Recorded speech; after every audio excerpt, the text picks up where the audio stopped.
Nag-order nga ako ng chicken with rice. Ay, ma'am, wala po kami nun dito. Ay, bakit wala? Sige, na lang, spaghetti. Ay, ma'am, wala rin po. Bakit wala din? Diyos ko, ano ba klase restaurant to? Lahat na lang wala kayo. Sige, na lang, hamburger. Ay, ma'am, wala rin po kami Wala nun. din. Diyos ko, magsarado na nga kayo. Wala naman pala kayo ibebenta sa akin. Ma'am, milk tea shop po kasi to. Halika dito. Hi, welcome Ay, po. hello. Libre na po yung mga pagkain ng 12 years old pababa. Talaga? Itong anak ko, 12 years old. Mga 18 na ako. 12 Ay, years old ka. 12 years old siya. Papasok na kami, ha? sige po, pasok na po kayo. Magkano lahat? 499 po. Ay, ang mahal naman. 400 na lang, sige na. Hindi po pwede. Sige na, bawasan mo na kayo ng 100. Ma'am, Suki hindi po nyo naman ako pwede. dito. Lagi ako ditong kakain. Ma'am, di Sige po na. pwede. Ay, ang mahal nyo naman kasi maningil. Di naman kayo namimigay dito ng libreng sabaw. Ano, tapos ka na kumain? Opo.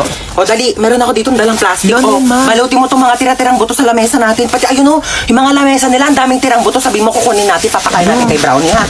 Dali, mo kukunin ko yung ketchup. Uy, matara na. Excuse me, ma'am. Bawal po yan, ma'am. Bawal po ba tayo take Bawal out? po, ma'am. Uy, ma'am. Hi guys! Please subscribe my YouTube channel, like, share, and click the notification